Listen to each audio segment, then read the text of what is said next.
Buenas noches a todos y todas. Tenemos un problema ahorita con mi cámara, pero mientras lo solucionamos, bueno, les doy la bienvenida a la sesión número 8 de la Escuela de Activistas 2020. Es la primera vez que hacemos la Escuela de Activistas virtuales.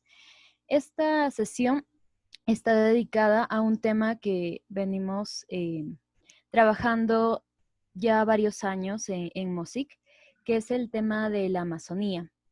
Se titula La biodiversidad amazónica y su rol frente al cambio climático. Y bueno, vamos a estar a cargo Romina Rivera, que es la coordinadora del equipo, y yo, que soy promotora del equipo. Entonces, hola Romina, ¿qué tal? Ya veo que tu cámara está encendida. ¿Cómo Hola, estás? gracias, sí. Bien, bien, muchas gracias, gracias por esto. ¿Lista para iniciar con la presentación? Sí, si ustedes están listos, estoy lista. Sí, solo quería hacer un par de acotaciones.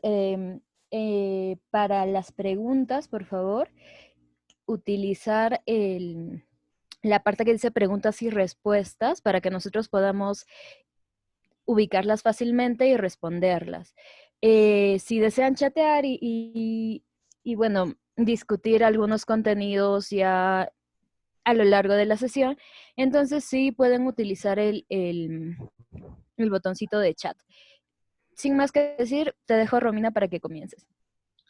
Ok, gracias Alison, gracias a todos y todas por estar presentes. Vamos a hoy hablar sobre el tema de la Amazonía, la biodiversidad y el rol climático que cumple. En realidad voy a tratar de ir combinando varios aspectos de esta discusión porque realmente hablar de Amazonía es un reto. Es un reto por la cantidad de procesos que allí ocurren, pero también por lo complejo que puede ser una descripción densa en relación a este territorio. Primero quisiera abordar entonces qué es aquello que tenemos como imaginario colectivo, qué es lo que se suele escuchar o entender o pensar de la Amazonía, para que luego poco a poco vayamos desmenuzando algunas de estas ideas para ver si es que es verdad, no es verdad, cuánto de cierto tienen algunas de estas afirmaciones o preconceptos que nosotros tenemos. En ese sentido, tal vez le puedo pedir a Augusto, que nos está ayudando, a que pase a la siguiente diapositiva. Las siguientes dos diapositivas van a presentar 4 ideas con algunos datos que nos gustaría discutir, ¿no? Lo que nosotros hemos denominado como las lógicas predominantes acerca de la Amazonía, o las ideas predominantes, que existen, ¿no? Y que son predominantes porque finalmente se ha construido un discurso y una visión acerca de eso, pero que no son reales. En todo caso, que distan mucho de la verdad, aunque puedan tener elementos que efectivamente, de los que tienen asidero, ¿no? Una primera idea, o sea, una lógica predominante acerca de la Amazonía, es que la Amazonía es un territorio muy extenso que es una fuente inacabable de recursos que hay que explotar, ¿no? Esta es una idea muy, muy afianzada, sobre todo a nivel de los estados, es parte también del discurso de nuestros políticos y de muchos otros sectores, tal vez empresariales, que hablan de lo mucho que estamos perdiendo por no explotar la Amazonía. Entonces, hay esta idea incluso histórica de este territorio, de un vasto territorio lleno de inaccesible, ¿no? Lleno de una serie de recursos que había que explotar, que proviene precisamente de las incursiones que se hacen en la Amazonía luego del proceso de colonización, ¿no? Entonces, esta idea se ha ido afianzando, digamos, como una lógica que justifica mucho del actuar en la Amazonía, porque a nivel global también se habla de la Amazonía como la tercera región geoestratégica en provisión de lo que se denominan las materias primas, ¿no? Para el mundo industrial, tras lo que significa el Oriente Medio y la Antártida. Y esto debido a que la Amazonía efectivamente tiene una serie de, no vamos a decirle recursos, digamos bienes comunes, porque son cosas, son efectivamente bienes comunes de la humanidad, de los pueblos y de la misma naturaleza, como el tema del oro, hidrocarburos, entre otras cosas, que hace de este un espacio de una mirada geoestratégica así muy puntual, ¿no? Además es un lugar que provee de agua dulce al mundo, ¿no? O sea, buena parte del agua dulce proviene también de la Amazonía, hay un aporte importante, y por eso es que así como han habido en otros momentos territorios en el mundo que han sido muy codiciados por los recursos que tiene o por estos bienes comunes, ¿no? Como por ejemplo el petróleo en Medio Oriente, las especias o entre otras cosas en Oriente Medio, en la Amazonía es el agua y son otro tipo de minerales o el tema de hidrocarburos hace que sea estratégica esta zona, pero no solamente por eso, sino también por la biodiversidad que alberga, ¿no? Entonces, efectivamente, cuando vemos tiene muchos recursos, muchos bienes, sí, los tiene, pero no es inacabable, ¿no? Y no es posible explotarlo todo. De hecho, una de las de los grandes valores de la Amazonía proviene precisamente del bosque en pie, del ecosistema vivo, ¿no? Esa es la verdadera riqueza y no probablemente aquellas cosas que se puedan extraer de este territorio.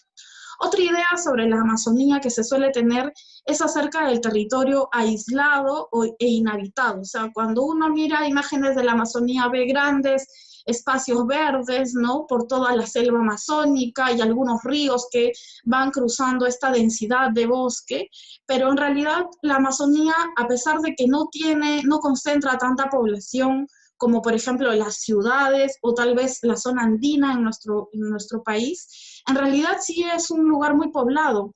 O sea, primero porque la Amazonía está extendida en 9 países de América Latina, ¿no? Y en el que viven aproximadamente 40 millones de personas y más de 522 pueblos indígenas, ¿no? Entre los que se considera además los Piasi o los pueblos en contacto inicial, ¿no? O aislamiento voluntario, y además tiene una serie de poblaciones ribereñas que tienen presencia en este espacio hace más de 20.000 años. O sea, nos damos cuenta que es un territorio habitado, ¿no?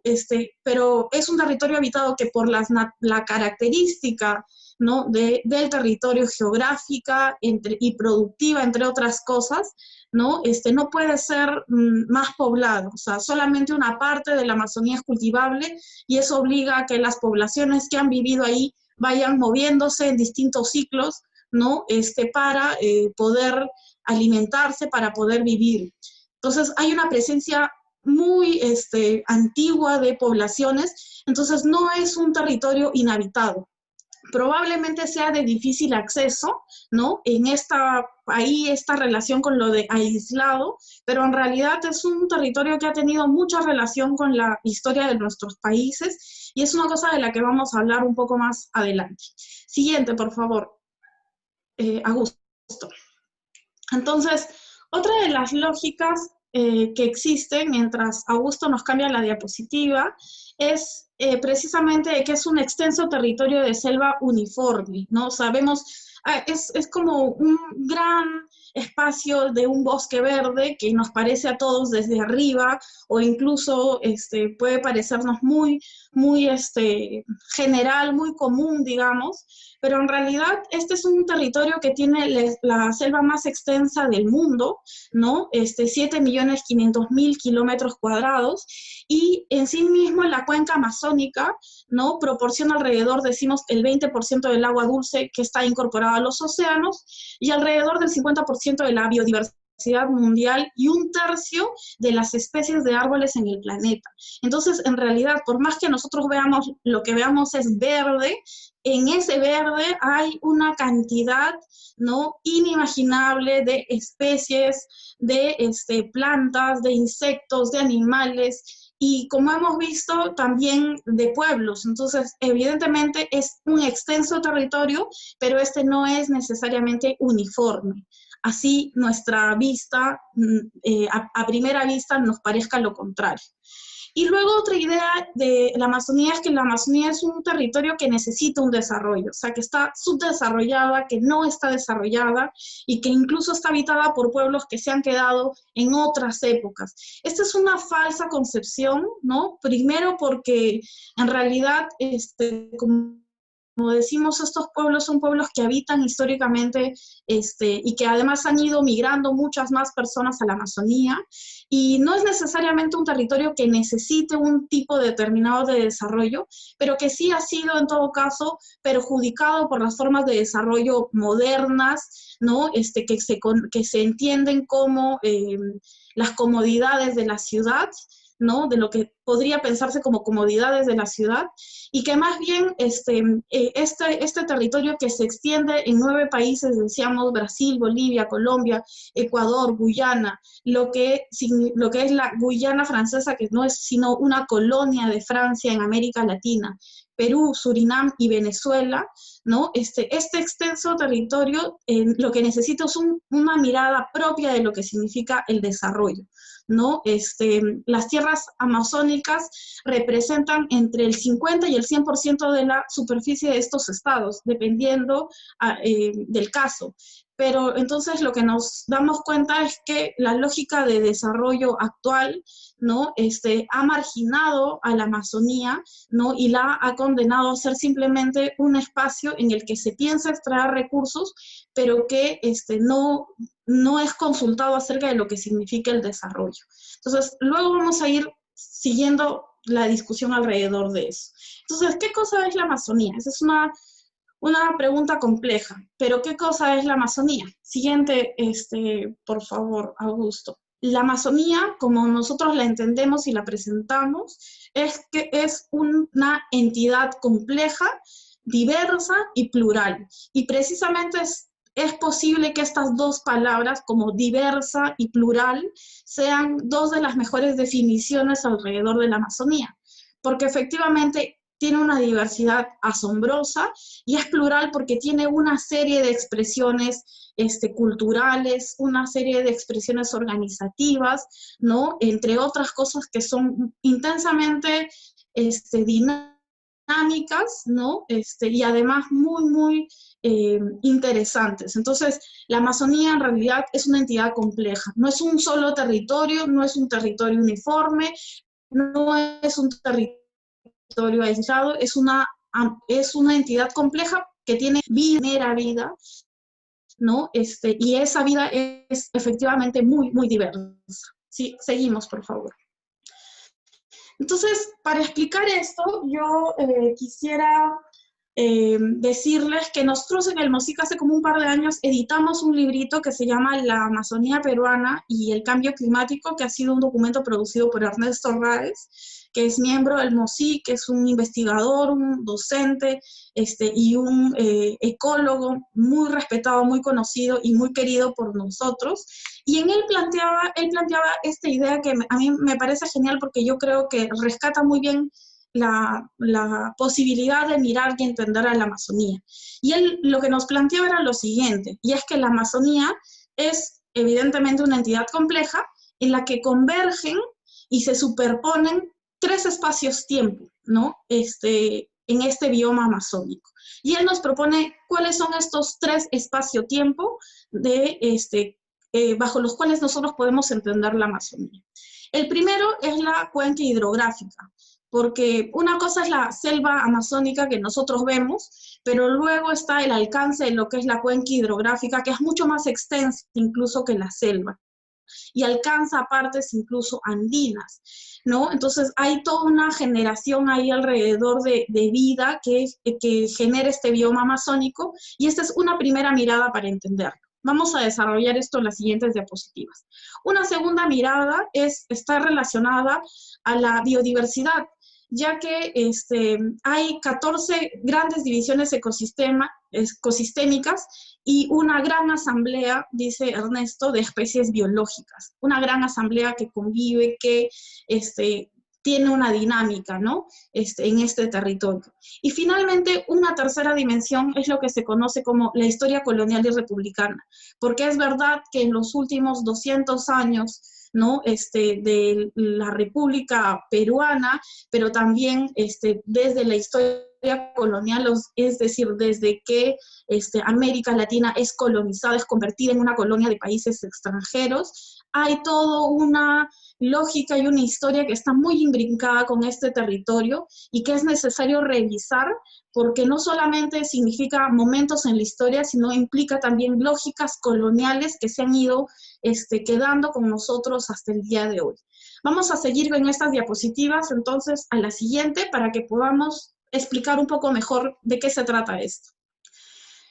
Cuando hablamos, por ejemplo, de la cuenca amazónica, Augusto, aquí, genial. En esta diapositiva, cuando ustedes la ven, lo que estamos señalando aquí es el mapa de América Latina.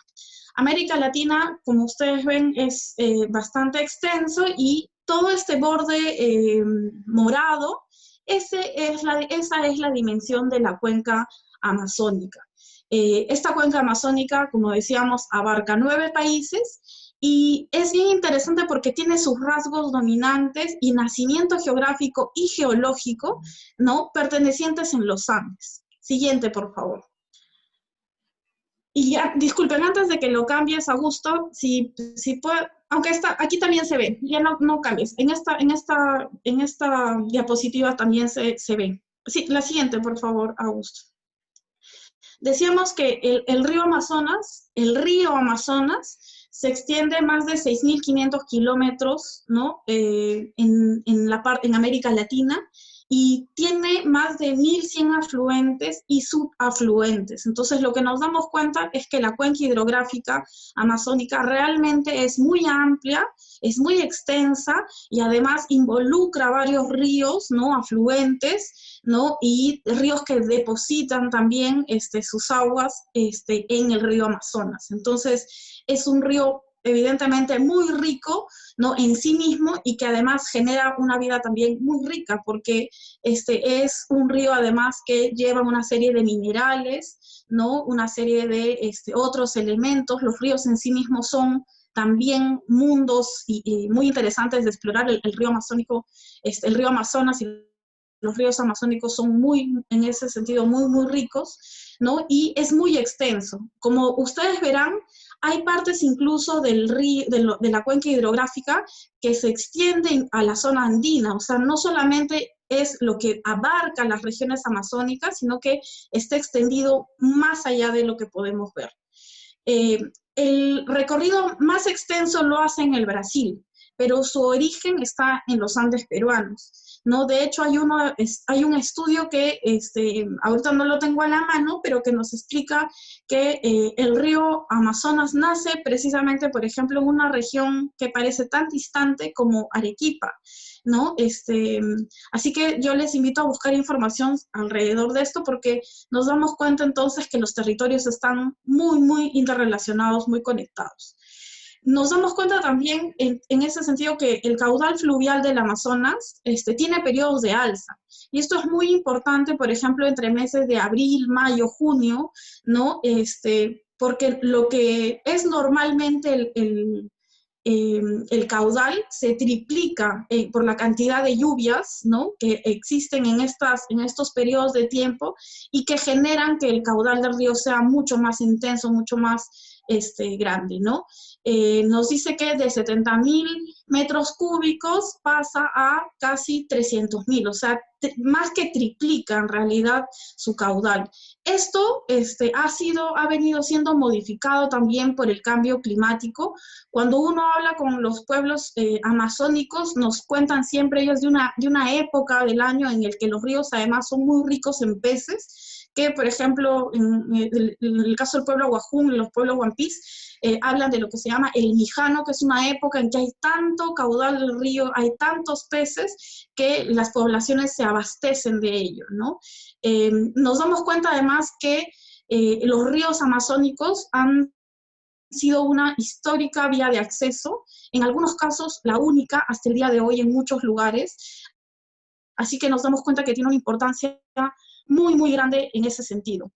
Si pensamos esto desde una mirada geopolítica, nos damos cuenta entonces, por por qué el interés de esta parte del territorio, ¿no? Por el agua y otros bienes comunes, y también nos damos cuenta que existe una relación y conexión ecosistémica entre los territorios, o sea, estas divisiones entre sierra y selva, como si fueran cortadas o trazadas por un lapicero, eso no existe en realidad, esos son esquemas mentales y esquemas que nos permiten a nosotros ordenar nuestra mirada del territorio, pero que no son reales en términos de los ecosistemas, ¿no? O sea, hay mucha interrelación entre uno y otro y son depositarios, digamos, de esta diversidad.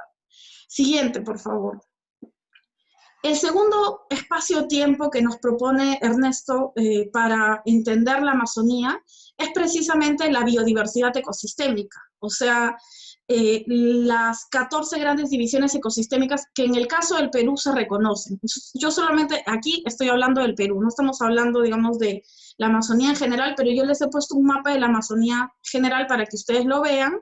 Y lo que nos dice Ernesto aquí es interesante, ¿no? Que es precisamente que los bosques, tal y como los conocemos, están dispuestos hace más de 20.000 años. Y es más o menos un poco en paralelo lo que significa la presencia humana en este territorio. O sea, hay que pensar que cuando la tierra, o sea, cuando la vida emerge en la tierra, los animales, pero también en este caso los seres humanos, vamos interactuando con el territorio y vamos generando, ¿no? Cambios en el territorio por nuestro desplazamiento, por nuestros desechos, por los lugares en los que transitamos, por el tipo de alimentos que traemos, que logramos cultivar, que logramos dominar.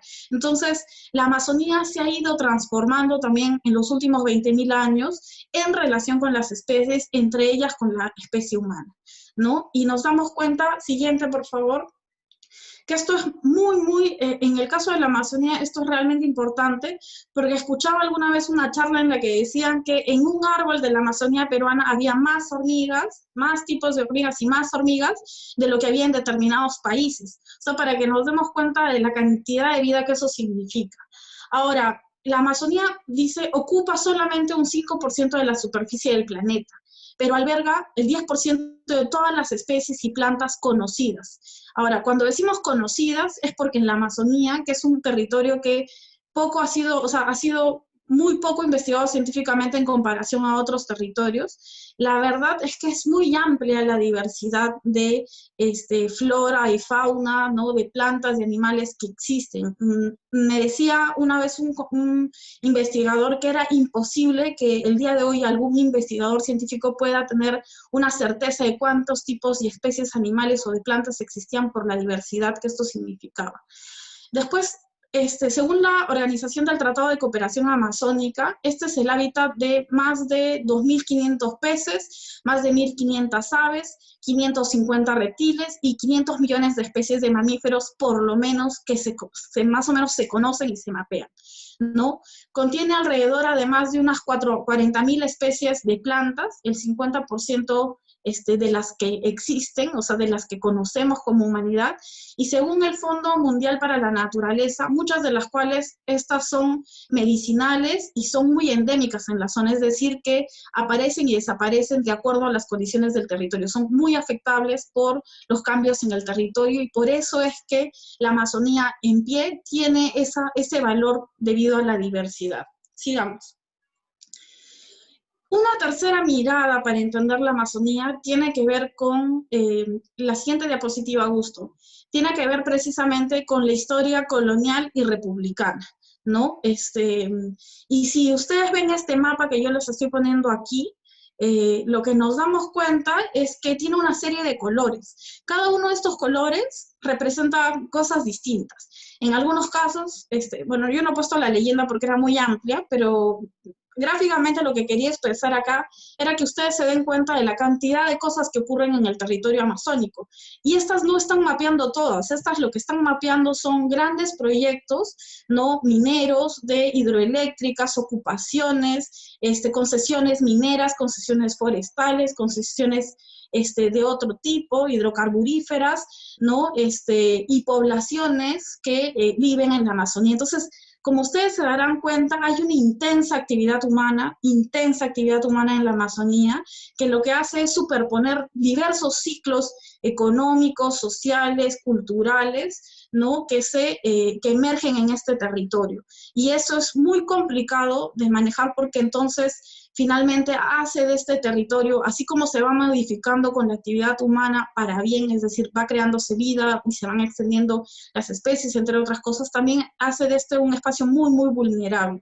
En el caso del Perú, decíamos, la Amazonía peruana está muy ligada a la historia política y económica del Perú, a pesar de que en los colegios poco nos enseñan de esto. O sea, el Perú tiene el 62% del territorio es amazónico, tiene como 10 regiones amazónicas, pero poco nos enseñan sobre lo que ha significado la Amazonía, los pueblos amazónicos y las historias de los pueblos amazónicos en lo que se entiende como la historia nacional. O sea, tenemos una historia nacional construida al margen, de espaldas o por encima de la Amazonía y los pueblos que la habitan. Siguiente, por favor. Y en ese sentido, lo que les quería comentar era precisamente que la siguiente diapositiva, hay un interés por lo que se entiende como las riquezas naturales de la Amazonía, que se va dinamizando a fines del siglo XIX e inicios del siglo XX. Entonces, como nos vamos a dar cuenta, si bien existe una larga historia de la presencia humana, en realidad este interés por las riquezas, esta mirada exhaustiva sobre lo que significan las riquezas amazónicas, se dinamiza, o sea, se acelera en el último siglo, poco antes de eso, ¿no? A fines de 1800 y todo el 1900, ¿no? Hasta el día de hoy. La explotación de la Amazonía, además, se acelera considerablemente desde hace aproximadamente medio siglo, donde la penetración de los estados es mucho mayor, ¿no?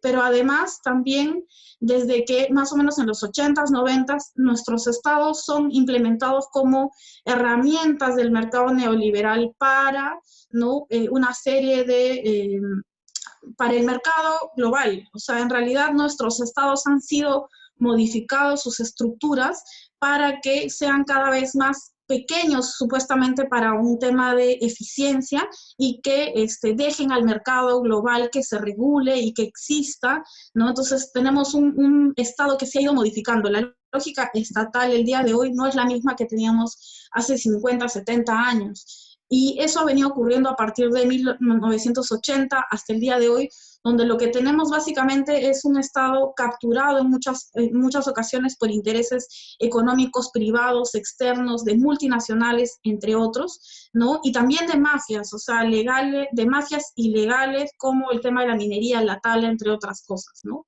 Esto se debe a que las políticas nacionales esto que sucede se debe a las políticas nacionales de los estados amazónicos, o sea, donde existe Amazonía, y los intereses crecientes económicos nacionales e internacionales asociados a la extracción de los bienes comunes, ¿no? Además, el interés económico por la Amazonía hace que sucedan y se superpongan varios de estos ciclos económicos: el caucho, la madera, la ganadería, vacuna, los monocultivos, ¿no? Entre otras cosas que lo que van haciendo es generando entre todas estas la modificación del territorio y una afectación que hasta el día de hoy es muy grande y lamentablemente es muy grave. Siguiente, por favor. Entonces, lo que nos damos cuenta es que hay una creciente competencia por lo que se entienden como recursos, especialmente, básicamente por el tema del agua y la tierra. El agua, por lo que habíamos explicado, y la tierra, porque finalmente en países, por ejemplo, como Brasil, la tierra está siendo disputada y quitada a los pueblos indígenas para favorecer, por ejemplo, a la gran industria ganadera o de monocultivos. Eso pasa en nuestro Perú también, donde mucha parte de nuestro territorio nacional lamentablemente está siendo concesionado a manos de privados o está siendo comprado. Habría que ver nomás el fenómeno en San Martín y en otras partes del Perú, donde extensas cantidades de territorio está siendo comprado por multinacionales para hacer sembríos de monocultivos, o para incluso la industria hotelera, que lo que está haciendo es lotizar partes de la Amazonía para convertirlos en pequeños paraísos para visitantes, sin importar el costo de lo que eso significa. ¿Qué hemos hecho entonces hasta ahora para entender, digamos, esta última parte. Primero, que tenemos un impacto mayor del que quisiéramos reconocer, ¿no? Para bien y para mal, sobre todo en las últimas décadas para mal, y esto es acelerado en los últimos 200 años. ¿No? Esto responde a procesos de acumulación capitalista que han validado formas de explotación de género y también el racismo. Esto lo decimos porque, por ejemplo, en la idea del mercado mundial, de la madera, de, por ejemplo, la minería, entre otras cosas, o sea, se ha valido de la explotación de los pueblos, ¿no? Que esta es una explotación que sigue un esquema mundial patriarcal, ¿no? O sea, pero también racista en nuestro país, Perú, eso es lamentablemente muy fuerte, y luego vamos a ver algunas fotos que puedan identificar un poco esto, ¿no? Y finalmente, otra idea que me parece súper interesante e importante es que mirar así la Amazonía lo que nos permite y lo que nos demanda es que retomemos discusiones mucho más básicas acerca del futuro de la humanidad, de la visión del país y de lo que significa también la democracia, porque se está construyendo toda esta intervención, ¿no? En este territorio sin consultar a los pueblos, al margen de lo que significa su propio desarrollo, al margen de lo que significa el beneficio. O sea, nos damos cuenta que mucho se ha sacado de ahí, pero la situación de los pueblos amazónicos, no solamente indígenas, también afrodescendientes y ribereños, es en muchos casos lamentable. Hay que ver el impacto de lo que está haciendo esta pandemia el día de hoy en territorios donde para miles de personas, centros poblados que para miles de personas no cuentan ni siquiera con un establecimiento de salud, y si lo cuentan no tienen personal técnico, y si tienen personal técnico no tienen medicinas, no tienen combustible, no tienen una serie de cosas que está causando una gran devastación. Entonces, siguiente, por favor. Y aquí rápidamente les voy a mostrar 4 fotos para ejemplificar este caso, ¿no? La primera foto que ustedes están viendo de estas personas encadenadas, esto ocurrido aquí en el Perú, pero también ocurrió en Brasil con lo que significó la fiebre del caucho. No sé si ustedes habrán escuchado, yo les invito a que lo revisen. Realmente es impresionante y terrible lo que pasó en esta idea de la época del caucho, donde determinadas personas se hicieron muy ricas, ¿no? A explotación de los pueblos que vivían en la Amazonía, o sea, que han sido esclavizados, que han sido asesinados, ¿no? Explotados para extraer, digamos, el caucho de lo que significaba en esta parte del territorio, y que además ha generado tanta muerte, ¿no? O sea, yo les invito a que ustedes revisen las fotos de lo que eso significa, y es realmente indignante, ¿no? Ver que esto es una historia reciente, ¿no? O sea, no es una historia de hace 5.000 años, estamos hablando de los últimos 100 años, un poquito más tal vez, pero que lo que significó el boom del caucho, que se extendió por décadas en nuestro país, ¿no? Generó este tipo de escenarios. Luego estábamos viendo otro momento que es súper importante, digamos, en la historia de la Amazonía, o sea, para que se den cuenta las relaciones económicas, políticas que existen, ¿no? O sea, y cómo depende mucho de esta idea del beneficio nacional, también ha dependido de la Amazonía. Estamos en la siguiente foto, es una foto acerca de la construcción del oleoducto norperuano, que fue una apuesta estratégica del gobierno de Velasco en ese entonces. Evidentemente hay discusiones como el cambio climático, que en ese entonces no existían, entonces no había esta discusión acerca de si las energías eran contaminantes o no. Finalmente era una apuesta, digamos, de un Estado que pensaba un rol nacional. Seguramente el día de hoy totalmente, o sea, no podríamos estar de acuerdo con algunas de estas cosas, pero finalmente hace, digamos, este proyecto, ¿no? O de Fernando Belaúnde Terry, que hace, por ejemplo, lo que significó la carretera Belaúnde Terry, ¿no? En toda esta zona, digamos, hay una relación económica también con los pueblos. El día de hoy hay que mencionar que el oleoducto norperuano está muy dañado, no se hace mantenimiento, y que en los últimos años ha generado muchísimos derrames, y eso evidentemente es una afectación para la vida de la gente, ¿no? Y la vida, la existencia, porque hay personas que están contaminadas, ¿no? Tienen la sangre contaminada por los derrames de petróleo, y ha generado una gran devastación que no se ha atendido y que lamentablemente no se tiene ningún tipo de voluntad para atender, ¿no? Siguiente, por favor, Augusto. Las siguientes fotografías que vamos a ver son otras 2 interesantes. La primera es una foto del Baguazo. Augusto, si puedes, allí, genial.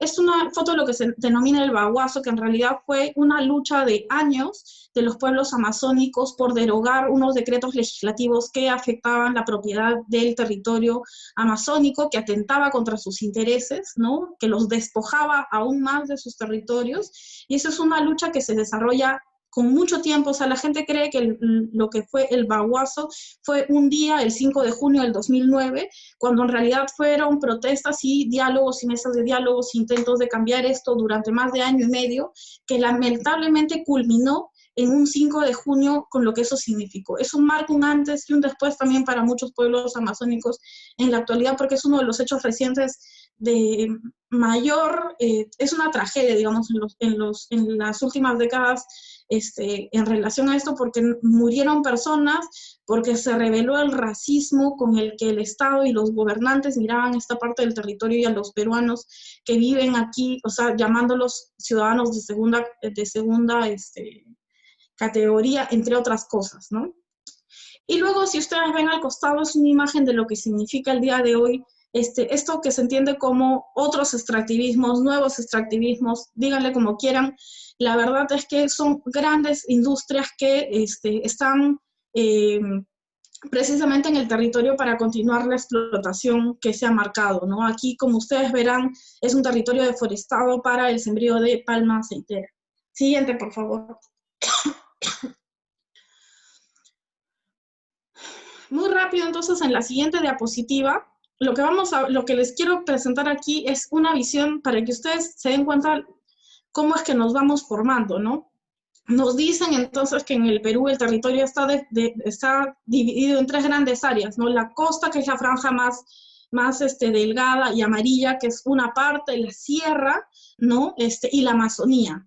Y la Amazonía es una cosa verde, digamos, en el mapa, pero cuando uno ve, por ejemplo, un mapa de ecosistemas que ha sido elaborado, me parece, el 2018, es un mapa oficial, miren ustedes lo que significa la diversidad del territorio peruano, si uno lo mira por ecosistemas, si no lo mira necesariamente por estas tres franjas que nos marcaron desde siempre en los colegios, ¿no? Siguiente, por favor. Entonces, para resumir esta parte, estas tres miradas son necesarias para entender lo que significa la Amazonía. La cuenca hidrográfica, lo que significa la expansión y digamos, la extensión de la Amazonía, ¿no? En todo sentido. Una segunda que tiene que ver con la biodiversidad, ¿no? De este territorio y la riqueza en pie, digamos, del bosque en pie. Y luego finalmente está esta mirada que es mucho más compleja y trágica, que tiene que ver con la historia reciente, o sea, con la historia republicana y colonial, que decíamos hasta ahora lamentablemente mantiene ciertas lógicas, como seguir mirando a los pueblos amazónicos como pueblos que no entienden de desarrollo, que les gusta vivir en la pobreza, que son flojos, o sea, una serie de prejuicios racistas que debemos rechazar, ¿no? Sin más, o sea, debemos rechazar. Ahora, cuando hablamos de la Amazonía en relación al tema del cambio climático, ese es otro tema bastante interesante. En la Amazonía, o sea, finalmente ocurren dos procesos que son muy importantes. Ustedes lo han visto en el video del inicio, que tienen que ver con esto que se conoce como los ríos voladores, que en realidad son, que en el bioma amazónico existen estos dos ciclos regionales de materia y energía, que son al mismo tiempo, dice, generadores y productos del clima. O sea, generan, pero también son producidos por el clima de esta parte del territorio, y tiene que ver con el ciclo del agua y el ciclo del carbón, ¿no? En ambos captan, acumulan, transforman y trastocan la energía solar para generar, digamos, estos dos procesos que se dan en el territorio amazónico, que impulsan fenómenos climáticos y también en relación al tema de fotosíntesis. Entonces, lo que nos damos cuenta es que en el caso de la Amazonía tiene una influencia muy grande en el clima, porque actúa como un gran consumidor del calor, o sea, tanto para el ciclo del agua como para el ciclo del carbono, los bosques amazónicos consumen una gran energía, reciben mucha energía solar para que se den estos dos procesos. Por eso es que absorben, dicen, la mitad de la energía solar que le llega a través de la evaporación del agua, ¿no?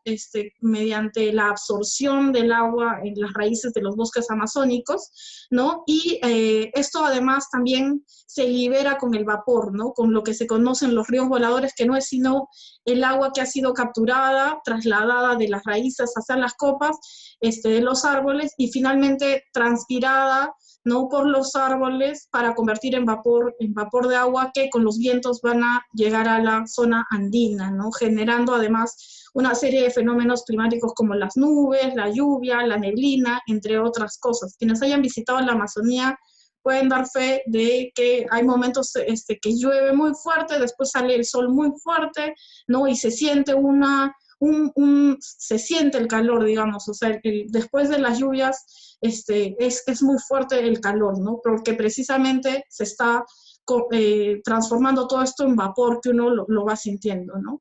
Y este es uno de los principales mecanismos de circulación atmosférica que permiten enfriar el planeta, ¿no? Siguiente, por favor.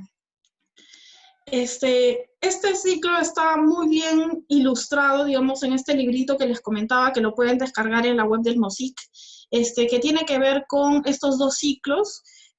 Aquí solamente quisiera puntualizar que todo este carbono que es recogido por los bosques amazónicos representan el 97.5% de las reservas de carbono del país, y estas están ubicadas básicamente en Loreto, ¿no? Esta gran región, Ucayali y Madre de Dios, ¿no? Siguiente, por favor. Esta parte no la voy a explicar porque me parece que ya la explicó el video, pero un poco tiene en esta lógica, ¿no? Ahora, ¿cuáles son las consecuencias del cambio climático en la Amazonía? Algunas ideas en relación a esto, ¿no? Mira, en los últimos años, o sea, los patrones climáticos en el mundo han cambiado. Eso ha generado que haya determinados procesos que se han desencadenado en los territorios, como por ejemplo el fenómeno del Niño, ¿no? El calentamiento del Atlántico Norte tropical, que lo que han generado en las últimas décadas con mayor intensidad cada vez son sequías en la Amazonía, o sea, en lugares donde debería haber muchas lluvias, lo que ha habido son grandes sequías, ¿no? Esto se debe a que se pierde humedad, los bosques se secan, se pierden las hojas, ¿no? Y los bosques al morir también dejan de retener CO2. Una cosa interesante en relación a esto es que los bosques amazónicos, ¿no? Cuando se secan son muy fáciles de prenderse. Y lo que ha ocurrido es que en los últimos años han habido muchos incendios forestales. De hecho, siempre hay una alerta sobre incendios forestales. Es una alerta que no siempre será noticia, pero que siempre existe, ¿no? Y ninguno de estos incendios forestales son incendios causados naturalmente, son por intervención humana. Muchas veces estos incendios se hacen para limpiar lo que se llama la zona para la ganadería o la agroforestería u otra serie de cosas, pero sean provocados o no, finalmente lo que hacen es quemar el bosque y no solamente se pierde lo que se retiene, sino que además se libera más dióxido de carbono. Son finalmente afectados porque todo el humo de las quemas lo que generan es que no se puedan producir estos dos ciclos de los que hablábamos, tanto el ciclo del agua como el ciclo del carbono, porque no permiten la entrada de la energía solar, ¿no? Entonces lo que finalmente está pasando es que hay un trastorno del rol del bosque, ¿no? Del rol climático, ya que no captura carbono, sino que finalmente se convierte en una fuente de emisión neta, o sea, libera el carbono que tenía y además emite más, ¿no? Esto significa evidentemente una pérdida de biodiversidad, afectación ecosistémica, ¿no? Y un efecto dominó porque, como decíamos, los territorios están interconectados, entonces una afectación genera otra y otra y otra, ¿no? En una cadena que no podemos medir. Siguiente, por favor. Entonces, en esta, tengo solamente 2 diapositivas para darle paso a Alison. Hay dos ideas aquí en relación. Esta imagen que ustedes ven es un mapa de los focos ¿no? De incendio que son probables, digamos. Esto fue del año pasado, no tengo una imagen de este año, pero el año pasado, digamos, fue un año significativo por esto, porque generó mucha conciencia, generó mucho interés público acerca de los bosques, pero yo lo que les quiero decir es que esta es una imagen que puede lamentablemente repetirse, ¿no? La liberación de los gases de efecto invernadero como consecuencia de los bosques, de la quema del bosque amazónico, alimenta este fenómeno del cambio climático global, ¿no? En el caso del Brasil, esto representa el 75% de las emisiones netas del dióxido de carbono, y en el caso del Perú, casi el 50%, el 47%. Me han preguntado la fuente, yo ahorita no, la voy a ir buscando ahora que la tengo, pero sí sería interesante ver. Como ustedes ven, ¿verdad? Como estaba comentando aquí Denny, hay una parte que es la Amazonía, pero ustedes se darán cuenta que se extiende a más de la Amazonía, ¿no? Que es la parte baja. Entonces, evidentemente hay una afectación porque la Amazonía no está al margen de los otros territorios. Tiene esta relación, así que es mucho más grave, ¿no? De los 6.000 kilómetros cuadrados del bosque amazónico primarios destruidos, esto ocurrió los últimos en las últimas 3 décadas. O sea, decían un dato más que reafirma esto de que es acelerado la degradación de la Amazonía en las últimas décadas, ¿no? La quema es uno de los principales causantes de la emisión de gases de efecto invernadero y se genera una descomposición orgánica que precisamente hace que se genere el metano, por ejemplo, que es mucho más peligroso que el dióxido de carbono. O sea, es mucho más poderoso, digamos, en términos de concentración. La contabilidad de las emisiones normalmente suele determinar un balance entre lo que absorbe y lo que se genera, pero cuando el bosque es quemado, cuando se hace deforestación, cuando el bosque es afectado, finalmente ese balance se altera y el bosque no cumple, digamos, con esta función tan importante para la humanidad. Según un reporte del IPCC, o sea, uno de los reportes que siempre suelen sacar, digamos, cada cierto tiempo, se estima, ¿no?, que con el aumento de las temperaturas de 2 a 3 grados centígrados, es muy probable que o sea, no hay un dato específico, pero que pueda ser afectada hasta el 80% de la Amazonía.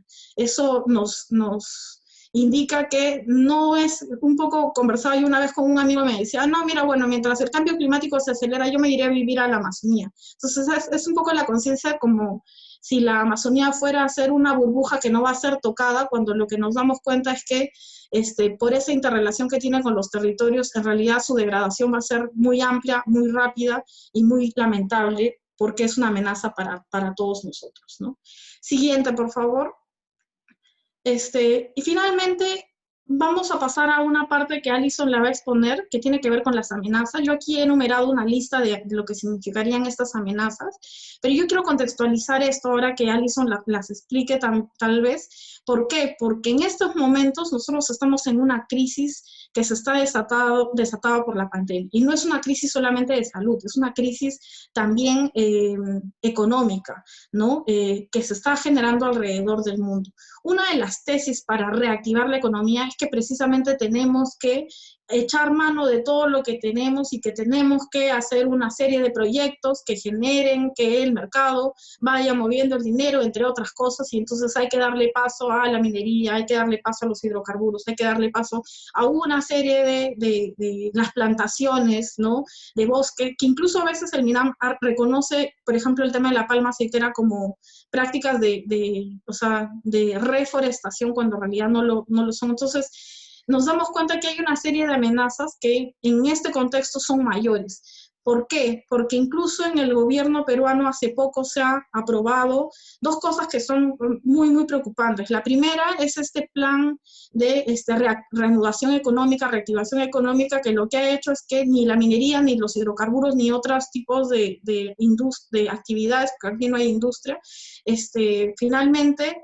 sigan funcionando a pesar de la pandemia, lo que ha expuesto a los pueblos amazónicos que viven cerca de estos proyectos. Pero la otra cosa es que se ha seguido explotando sin mayor consideración de lo que significa este contexto en especial. El día de hoy estas actividades tienen permiso para seguir actuando y existen además una serie de presiones por dar marcha a todos estos proyectos que lamentablemente el Estado parece tener en muy buena consideración. La otra amenaza que nos parece fundamental es que ha sido una alerta de las organizaciones de sociedad civil que se están preparando procesos de consulta virtual, cuando lo que nosotros hemos visto es que ni siquiera la educación en el país puede ser virtual en zonas como la Amazonía, porque no existe internet, porque la señal es muy débil, porque no se ha invertido en ese sentido en esta parte del territorio, y aún así se pretende hacer, o se dice que se va a hacer consultas, ¿no? Virtuales para los pueblos, lo que significaría que en realidad, si en un proceso normal hay muchas dificultades para su participación, en estas serían casi imposible, y entonces es seguir construyendo esta idea de país al margen, a espaldas o encima de la Amazonía, ¿no? La siguiente imagen, por favor, Augusto. Esta es una imagen, simplemente yo les quería mostrar de lo que es una imagen muy actual de lo que pasa en la Amazonía. Esto tiene que ver con la minería, y está relacionado, por ejemplo, en este caso con lo que podría ser minería artesanal, que mucha gente dice, mira, una cosa es lo legal y otra cosa es lo ilegal.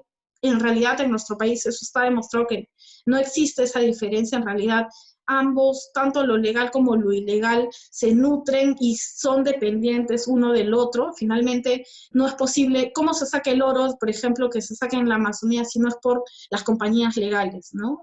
¿Cómo entran determinados químicos? ¿Cómo sale, por ejemplo? Yo les invito incluso a que revisen temas como el tema de deforestación. Hace poco se sacó al director de CERFOR, que era un señor que había sido nombrado por concurso público, y existe una serie de mafias alrededor de las instituciones que hacen seguimiento al tema de la tala ilegal, ¿no?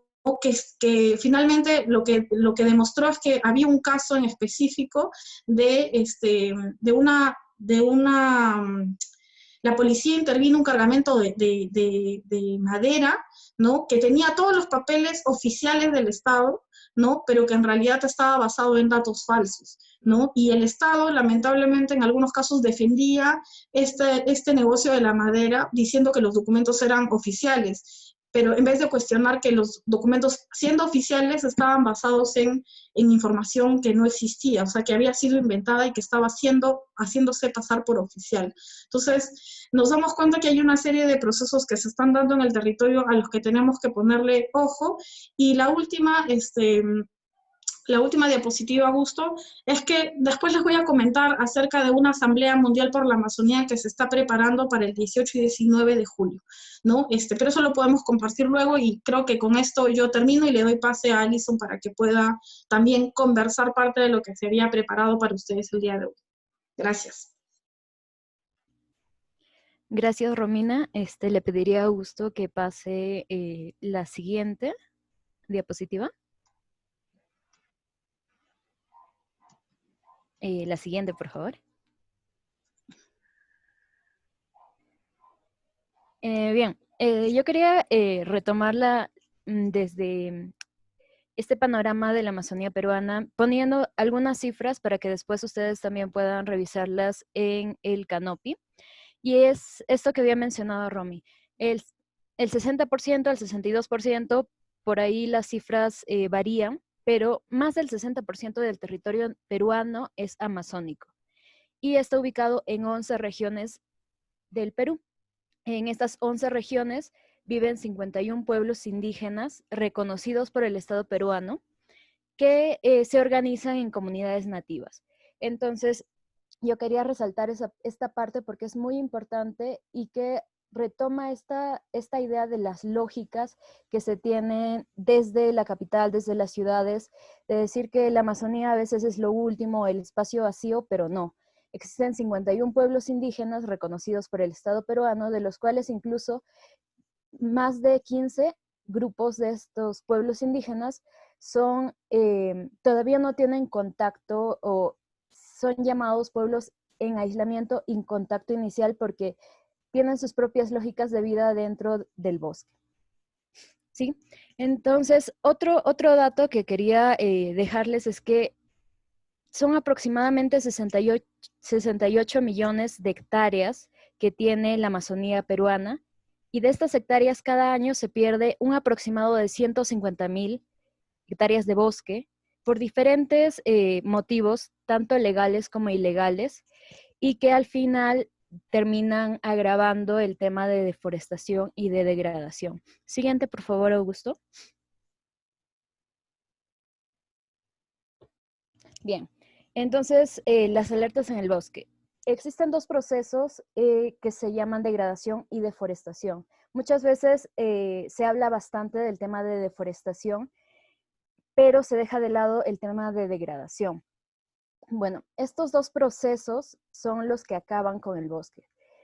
En el tema de deforestación es mucho más fácil poder verlo porque a nivel de vistas satelitales se puede ver dónde se ha dejado de tener bosque y dónde todavía hay bosque en pie.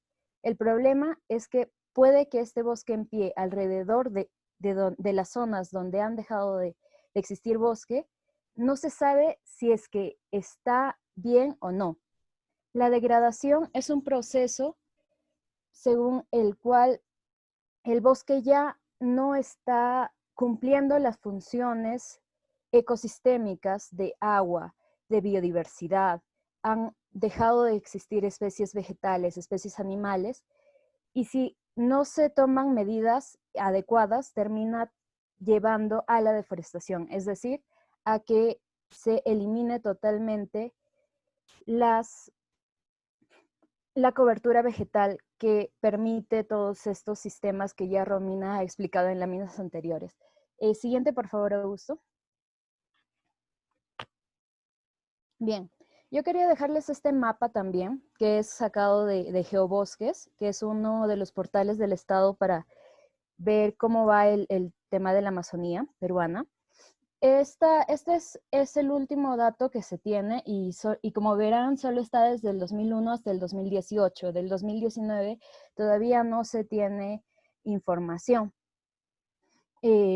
Información en este portal, digo, porque sí la ministra ha declarado a inicios de año que en el 2019 se ha disminuido la deforestación en aproximadamente 7,000 hectáreas en referencia con lo que fue en el 2018. Sin embargo, 143,000 hectáreas en pérdida de bosque es una cifra bastante alta. Como verán, también en este mapa se tienen zonas en rojo que es donde hay gran pérdida de bosque y que, como verán también, son las más accesibles desde regiones andinas y también, si se dan cuenta, son por donde llegan carreteras que se han abierto antes. Y posteriormente en las láminas siguientes vamos a poder ver que también en estas zonas son donde se realizan cierto tipo de actividades productivas que terminan generando degradación y posteriormente deforestación del bosque. Siguiente, por favor, Augusto.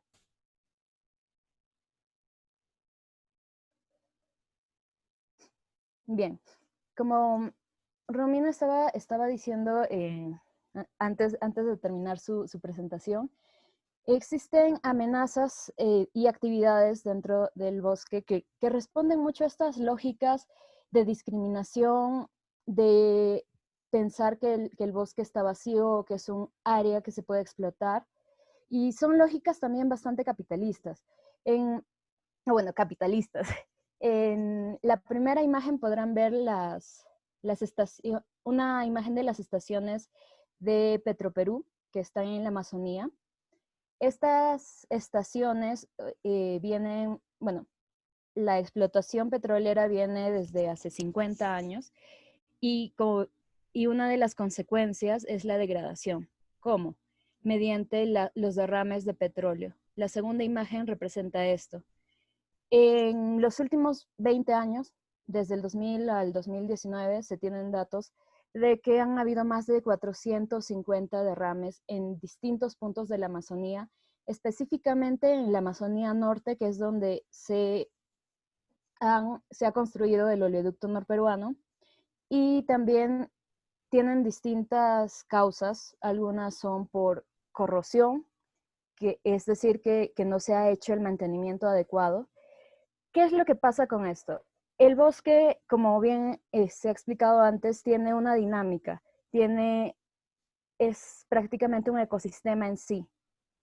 cuando se impacta con metales pesados y cuando se impacta con petróleo, no puede seguir su ciclo normal. Entonces, esto definitivamente impacta no solo en animales, no solo en los árboles, sino que va expandiéndose, porque también se filtra y muchas veces llega a los ríos, y los ríos son la mayor fuente de diversidad que se tiene, o de nutrientes que tiene la Amazonía, porque muchas veces se piensa que en la Amazonía los suelos son muy ricos a nivel de explotación, o sea, para sembrar, etcétera, pero cuando uno va a la Amazonía realmente se ven chacras que no tienen la misma dinámica que en la zona andina, porque incluso en la zona andina se tiene esta lógica de dejar de descansar la chacra durante 2 o 3 años para que se recupere. Este tiempo de recuperación en la selva es mucho mayor, puede llevar incluso hasta 15, 20 años, incluso décadas, y esto lo sabían los pueblos indígenas, y por eso quienes han estado viendo o se han conectado temprano habrán visto que en el primer video que pasamos, se explicaba estas lógicas de poder dejar al suelo recuperarse. Ya. Este tema de recuperación es bastante complicado cuando se dan derrames de petróleo, o lo que vemos en la siguiente imagen, que es la minería. Ilegal en este caso porque es una imagen tomada de Madre de Dios. Ustedes saben que la región Madre de Dios es una de las regiones más afectadas por el tema de minería ilegal. Pero como bien mencionaba Romy, en Perú el tema de lo ilegal y de lo legal está bastante, juega en pared, digamos, ¿sí? Porque se realiza lo mismo, llega a terminar, llega a impactar el bosque de igual manera. En el caso de los derrames y en el caso de la minería, se produce degradación, ¿sí? Pero, cómo es que llegan a estos lugares? Mediante trochas, mediante carreteras. Entonces, las carreteras son también una de las causas por las que se comienza a degradar y posteriormente deforestar el bosque. En la siguiente imagen, de la parte de abajo, podrán ver cómo una trocha comienza a entrar en el bosque. Lo que pasa cuando se comienza a abrir una trocha o una carretera en el bosque es que por ahí también van entrando las actividades ilegales o legales, ¿sí? Y van comenzando a deforestar, a desboscar a los costados de la carretera, y al final terminan siendo, a ver, bueno, al final terminan siendo, terminan ampliando esta zona sin bosque y terminan también alejando la vegetación, alejando los animales e impactando el ciclo que ya tiene de por sí el bosque, y que, como ya habíamos dicho, no pasaba lo mismo con los pueblos indígenas. Otra causa que tiene que ver con la degradación y con la deforestación, y que también tiene relación con los monocultivos que estaba mencionando Romina, es la tala, sea legal o ilegal, termina degradando el bosque. En realidad, a nivel Perú, una investigación y hecha con los datos del mismo Sinfor, reveló que el 60% de la exportación de madera en Perú provenía de un origen ilegal. Esto quiere decir que sí, existen concesiones legales, pero muchas de estas también terminan lavando madera. Un caso, por ejemplo, que nos enteramos nosotros porque conversamos con algunos miembros de la comunidad, fue en un bosque de producción permanente ubicado en la zona entre Pasco y Ucayali. Ahí está la comunidad de Nuevo Amanecer Hawái, que tiene problemas de superposición con 3 de las concesiones madereras, y una de estas en específico incluso le cortaron la concesión. ¿Por qué? Porque descubrieron que estaba lavando madera. y dentro de esta concesión estaba más bien utilizándola para otro tipo de actividades como agricultura, etcétera, pero toda la madera que ellos decían que salía de su concesión, en realidad venía de otro lado y ellos solo firmaban los papeles y ya, sin tener en cuenta el impacto que tenían también en el bosque, ¿no? Porque al fin y al cabo, eh, se supone que la madera, que en las concesiones se ve y se tienen normas para ver qué madera se corta, qué árbol no se corta, pero en la práctica, como les digo, 60% de exportación de madera es ilegal en Perú. Bueno, la siguiente imagen es una imagen de cómo se desbosca para hacer monocultivos. En este caso, sí, muchas veces, y hay algunos sectores del Estado que consideran que sembrando palma o sembrando algún otro tipo de, de producto están volviendo a reforestar. Sin embargo, el bosque en sí, la Amazonía, no tiene un solo tipo de árbol, porque si tuviera un solo tipo de árbol, no, no permitiría que la biodiversidad de animales, de hongos, de insectos que existen al interior de cada kilómetro, cada hectárea de bosque, vivieran. Entonces, cuando se, se planta hectáreas y hectáreas de un solo tipo de planta, ya sea de cosas como cosas que incluso uno dice, pucha, eso no puede provenir de un monocultivo como la papaya o la piña, cosas de uso muy cotidiano, también están afectando el bosque. Y miren, solo un ejemplo, ¿sí? En el caso uno piensa monocultivo palma, pero en la zona de Amazonas, en la zona norte, hay mucho cultivo más bien de piña, hay mucho cultivo de papaya. Y ahí puedes ir por la carretera que va, por ejemplo, de Nieva a Zaramiriza, que es la zona de Amazonas y que colinda con Loreto. Y ahí ves hectáreas y hectáreas, chacras de papaya, de piña, y sigues yendo y preguntas, ¿no? A la gente y te dicen, no, esto solo me va a durar 2 o 3 años, de ahí tengo que moverme más allá y siguen desboscando y siguen desboscando. Entonces, esta lógica de expandir los cultivos para producir eh, termina también afectando el bosque. Los monocultivos en realidad se ligan mucho con las actividades anteriores, en específico de las tres de abajo. Primero se entra a través de carreteras, quizás ahí se va bajando los árboles para exportar la madera si es que hay buena madera.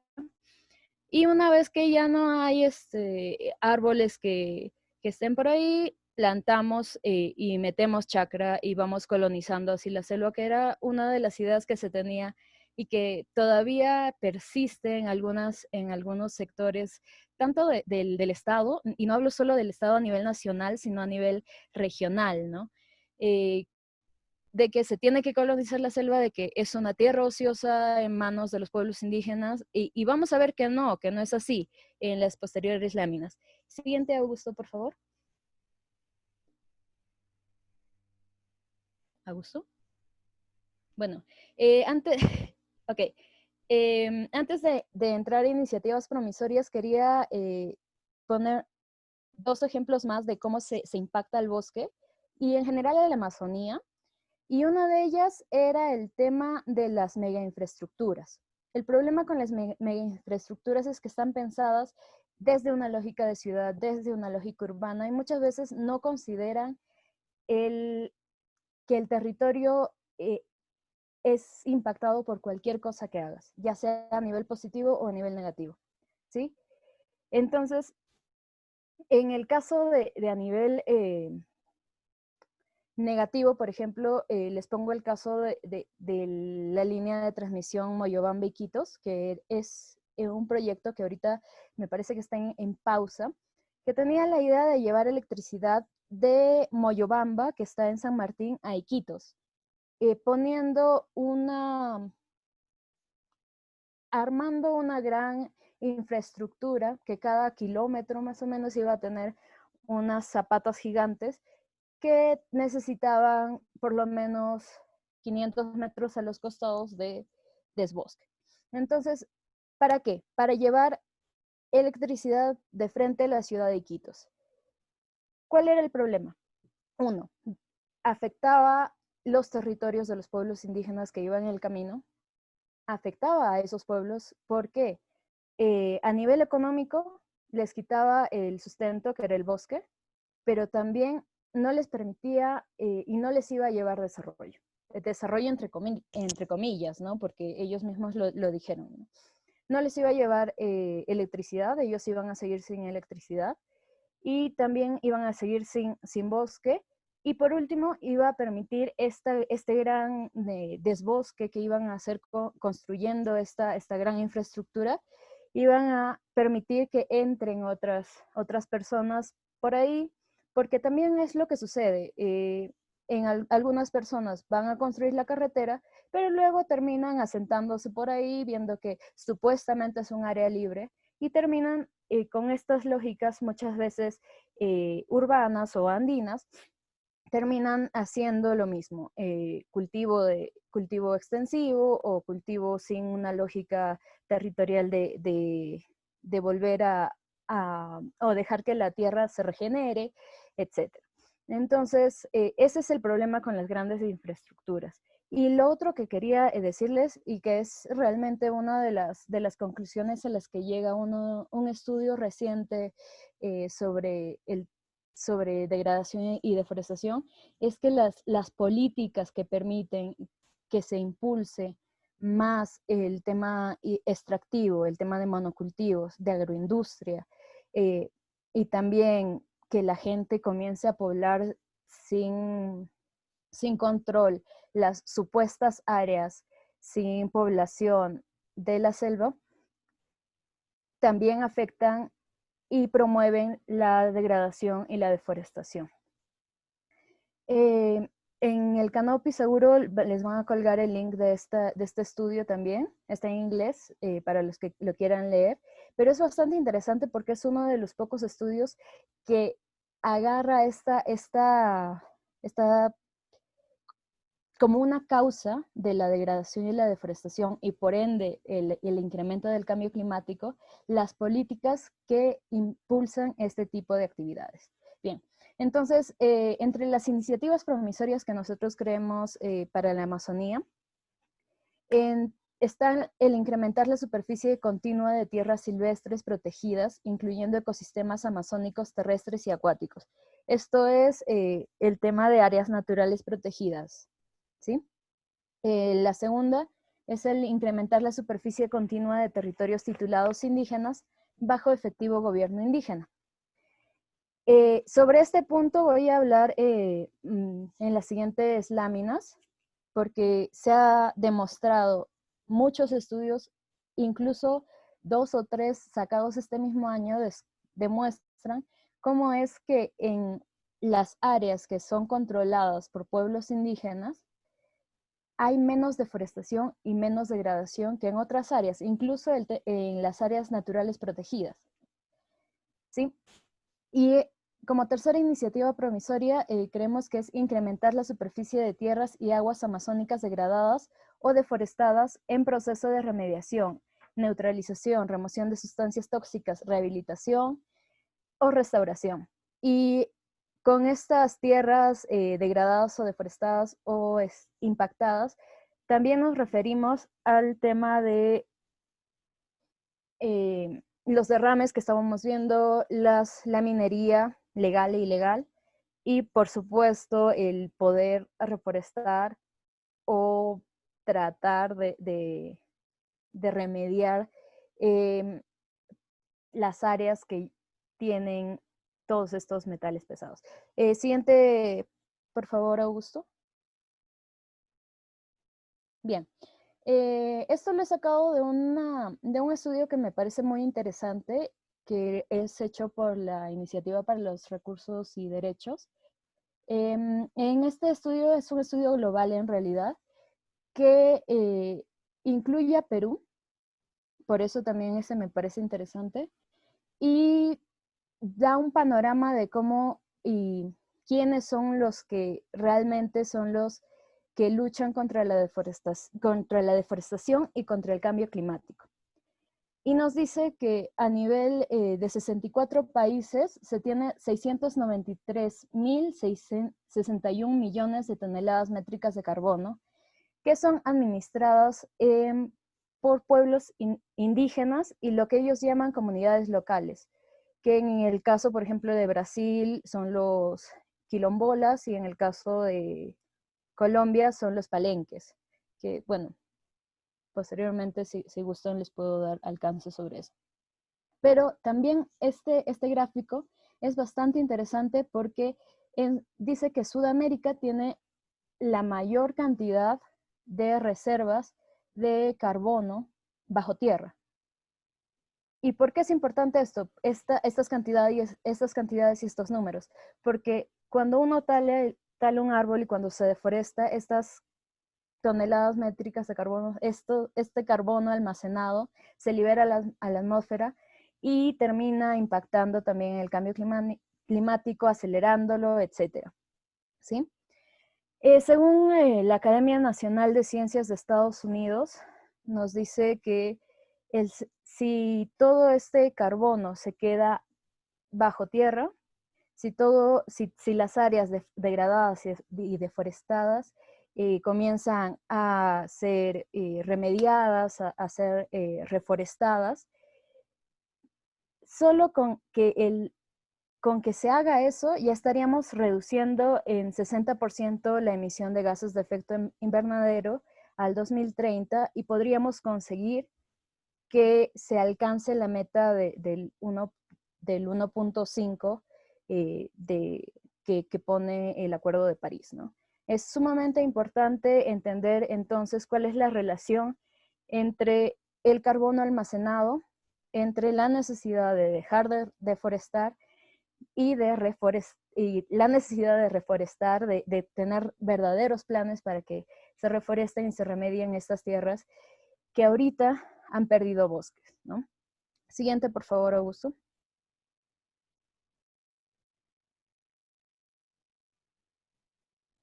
Augusto. Bien.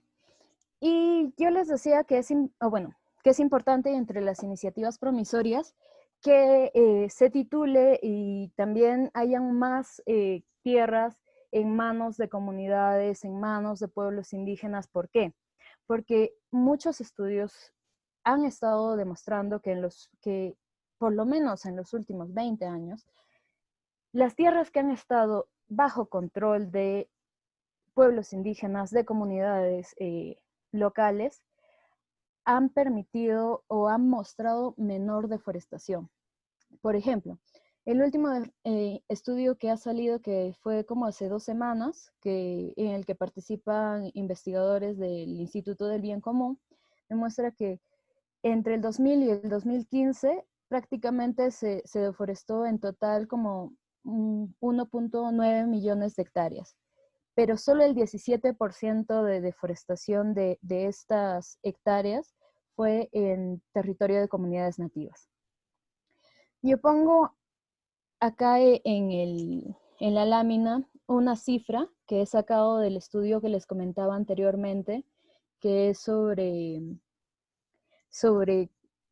el carbono almacenado, y nos dice que 11.631 millones de toneladas métricas de carbono están en manos indígenas en Perú, por lo menos hasta el 2018, que es cuando salió este estudio. ¿Y de dónde salen estas cifras? Estas cifras salen de comunidades que no tienen reconocimiento, comunidades que tienen reconocimiento, comunidades que están tituladas y comunidades que tienen reconocimiento pero no están tituladas. Son 4 tipos ahorita de niveles que, digamos, las comunidades tienen para decir que sus territorios son seguros y decir esta tierra es mía, ¿sí? Entonces, son 11.631, que no es poco. Imagínense que todo eso fuera expulsado, fuera deforestado, fuera quitado, si al Estado le parece, para monocultivos o para otro tipo de actividades. Todo eso impactaría fuertemente en el cambio climático y en el nivel de carbono en la atmósfera. Aparte de eso, en el 2019, el informe especial sobre cambio climático y la Tierra del IPCC, esta entidad de científicos que nos dicen cómo vamos en el tema de cambio climático, reconoce por primera vez que las tierras en manos de pueblos indígenas son mejor conservadas y que se necesita y exige, bueno, no exige, recomienda a los gobiernos que se les otorgue la titularidad sobre los bosques. Pero ¿qué ocurre? Como decía en las láminas anteriores y en la presentación de Romina, existen estas lógicas capitalistas y esta idea de que en manos de pueblos indígenas las tierras van a estar ociosas, que es también muy discriminatorio, ¿sí? Y bueno, por esto, a los pueblos indígenas con esta idea de que los recursos naturales no pueden estar en manos de pueblos indígenas, solo se les otorga en cesión en uso. Es decir, si hay bosque dentro del territorio de la comunidad, solo te otorga un contrato de cesión. No es que el bosque sea tuyo. Y no es que si quieres utilizarlo para hacer una actividad productiva puedas hacerlo sin el permiso del Estado. Entonces las comunidades manejan, protegen y han estado en relación con el bosque por miles de años, pero cuando quieren hacer uso del bosque para incluso su propia economía, que no es una economía depredadora, sino de sustento, tienen que pedirle permiso al Estado para poder hacerlo. Y me parece interesante que entiendan también esta lógica estas lógicas de relación entre pueblos indígenas y el bosque. Y resalto una cosa que me dijo Ernesto Raez el año pasado, justo cuando yo le estaba entrevistando para unos videos, y él mencionaba que la Amazonía no sería lo mismo sin los pueblos indígenas. ¿Por qué?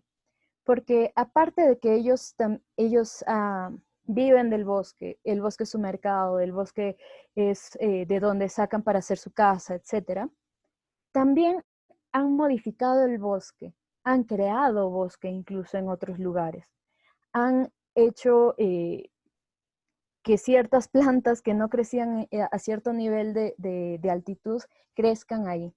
Entonces, ellos también han modificado y han contribuido a que la biodiversidad que tenemos ahora sea la que tenemos ahora. Se tienen vestigios de hace 2000, 3000 años de que ya existía gente viviendo en el bosque, modificando el bosque, pero sin depredar el bosque, que es lo que hemos hecho prácticamente con la civilización occidental capitalista en los últimos 200 años. ¿Sí? Ahora, ¿cuál es otro problema? Si les decía que el IPCC ha recomendado que les titulen, etcétera, en Perú los procesos de titulación comunal son lentos, son sumamente costosos y son sumamente complejos. Un estudio del 2018 de la cooperación alemana decía que si bien hay como 10 pasos, más o menos, en papel, en los reglamentos para titular una comunidad, en la práctica, con todo lo que, las trabas que a veces se tenía, con toda una ley por acá, una modificación por allá que existía, esto se podía alargar hasta 35 pasos, ¿sí? De 10 a 35. En el peor de los casos no te titulaban. Y también el tema de lo lentos que son. Hay comunidades que están esperando más de 20 años su titulación y todavía no la obtienen. ¿Y qué pasa en el proceso? Sí la obtienen concesiones forestales, como les comentaba, esta comunidad de Nuevo Amanecer Hawái, que pidió su titulación, que estuvo pidiendo su titulación, 2 de sus dirigentes fueron asesinados por traficantes de terrenos, todavía no tienen su titulación, pero en su territorio hay 3 concesiones forestales. Entonces, por un lado, son muy lentos estos procesos para las comunidades nativas, pero por el otro lado, son muy rápidos para otorgar concesiones forestales, otorgar concesiones para producción de monocultivos y otorgar otro tipo de derechos sobre estos territorios amazónicos. Que con esta lógica de que tenemos que producir, tenemos que hacer que esta tierra ociosa, entre comillas, produzca. Y decía también lo de la invasión y la falta de seguridad territorial de las comunidades, ¿sí?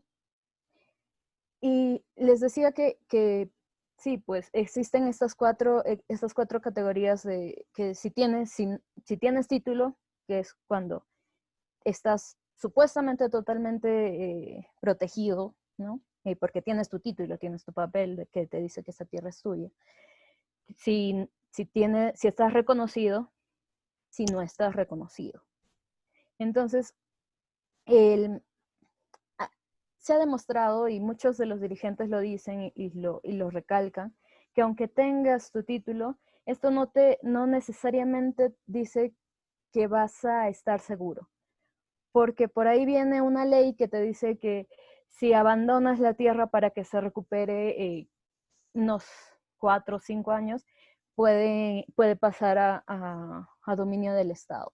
Y por el otro lado te dice que si por abajo de tu tierra hay metales, minerales, etcétera, pueden otorgar una concesión encima de, y tú tienes que negociar ahí para vender o para irte a otro lado, ¿no? Entonces, existe una falta de seguridad territorial a nivel político, de normas, a nivel normativo, y también a nivel práctico, porque hay comunidades tituladas que ahorita están siendo invadidas, que por necesidad han tenido que alquilar tierras y ahorita están también siendo invadidos por quienes alquilaron sus tierras. Hay comunidades que están siendo amenazadas por el tema de narcotráfico. Entonces no existe realmente una seguridad territorial. O sea, el Estado agarra y te dice, ok, te doy tu título, tú conserva el bosque, tú vas a estar ahí, apóyanos, eres protector de los bosques y lo digo en todos lados, pero si hay un problema ahí, no necesariamente te apoya, no necesariamente va a estar ahí como para también apoyar al que protege el bosque frente al cambio climático, que muchas veces es el discurso que se tiene, ¿no? Y por último, como les decía, la superposición con otros derechos adquiridos, que son estas concesiones, que son estos, que hay comunidades en Amazonas por las que pasa al costado del oleoducto, ¿no? Y también todas estas otras concesiones de minería, concesiones y incluso en algunos casos, pese a que han habido han existido mucho antes las comunidades, no tienen o no pueden ser titulados porque primero se creó un área natural protegida, por ejemplo, ¿no? Entonces, con esto yo quería cerrar esta parte y bueno, me parece que Romina iba a invitarlos, pero siempre quería recordar también el tema de que todo tiene que ver con una lógica, ¿no? Con las lógicas de discriminación, las lógicas capitalistas, que pese a que estamos en una crisis y una emergencia climática, seguimos pensando en cómo producir y cómo hacer productiva el bosque y cómo hacer todo esto, siempre desde una lógica de vamos a ganar, vamos a tener ganancias, y no necesariamente para salvarnos de la extinción, que es lo que muchos de los jóvenes también están diciendo, ese es el camino, ¿no? Entonces, con eso yo termino y le doy pase a Romina, que iba a invitarlos también a unas iniciativas que ahorita se están dando por las crisis que hay, por la pandemia, tanto por el COVID como por los impulsos de reactivación económica que ahorita se tienen.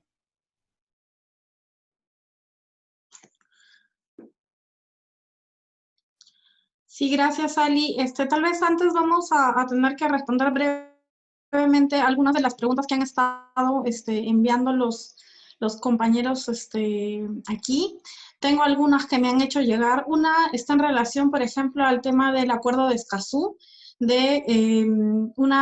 ustedes saben que existe este acuerdo, es un acuerdo que fue firmado, me parece, a ver, el 4 de marzo, ¿no? O sea, tras varios años de negociaciones, decisiones y consultas entre estados, que tiene como objetivo básicamente generar, ¿no? Derechos mínimos, ¿no? En relación a los derechos del acceso a información, participación pública y justicia en temas ambientales. Hace unos días han salido unas columnas y también opiniones acerca de determinados sectores.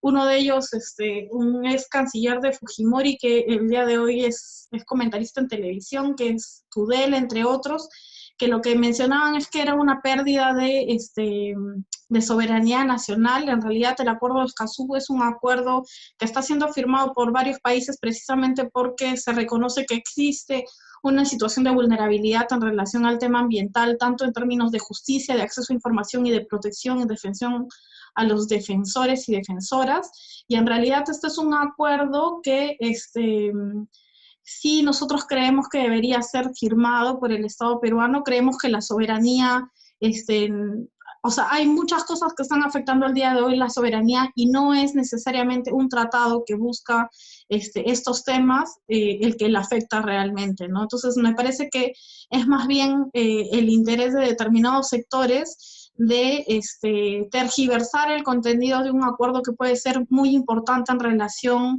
¿no? A estos tres temas que son importantes. Hay que recordar que el Perú es uno de los países más peligrosos para ser defensora defensora ambiental.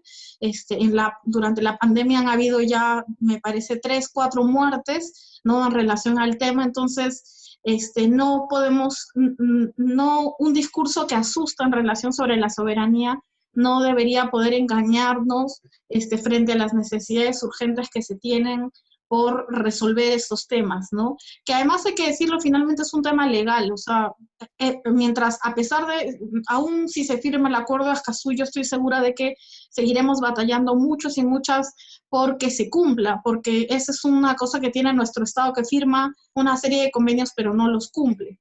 Luego, hay una relación otra vez sobre el tema del acuerdo de Escazú, ya lo he respondido ahora, ¿no? El libro que ustedes les estaba mencionando es yo no sé si se puede ver en mi cámara, este librito. Me estaban preguntando cuál es el libro que estaba recomendando. Yo les recomiendo es que tengo aquí en mis manos, y es un documento que ustedes lo pueden descargar así como otros, ¿no? En la web del MOSIC, ¿no? Luego me estaban preguntando cuál es la relevancia del acuerdo de Escazú dentro del contexto vulnerable de la Amazonía. Yo creo que se ha respondido también. Les contaba lo de la alerta de que somos uno de los países más peligrosos para ser defensores y defensoras, pero también somos un país que tiene muchos problemas en términos de justicia y de acceso a la información debido a factores de burocracia, pero también al tema de corrupción, que creo que es importante señalarlo.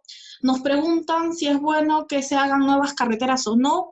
Nosotros diremos que eso lo tiene que responder la gente en el territorio, porque sí existen, por ejemplo, sí existe necesidad de interconectar territorios, pero las características de las carreteras pueden ser distintas y diversas. O sea, en nuestro país, lamentablemente, con esta idea de que los pueblos necesitan conexión, se hizo, por ejemplo, la Interoceánica Sur, que es una gran carretera que no sirve para nada. O sea, lo hicieron con la excusa de que el Perú y el Brasil tenían mucho que comerciar, pero es una carretera que en realidad no tiene ni siquiera la tercera parte de lo que se dijo que iba a tener de tráfico, y que en realidad lo único que ha servido es para hacer un motor de deforestación, porque alrededor de esta gran carretera se han ido instalando gente y ha seguido haciendo una serie de deforestación. Entonces, en realidad, estos procesos tienen que ser consultados con los pueblos amazónicos, porque tienen que responderse preguntas básicas. Es ¿para qué se está haciendo la carretera? ¿A quién se busca beneficiar? ¿Qué tipo de construcción de carretera es esta?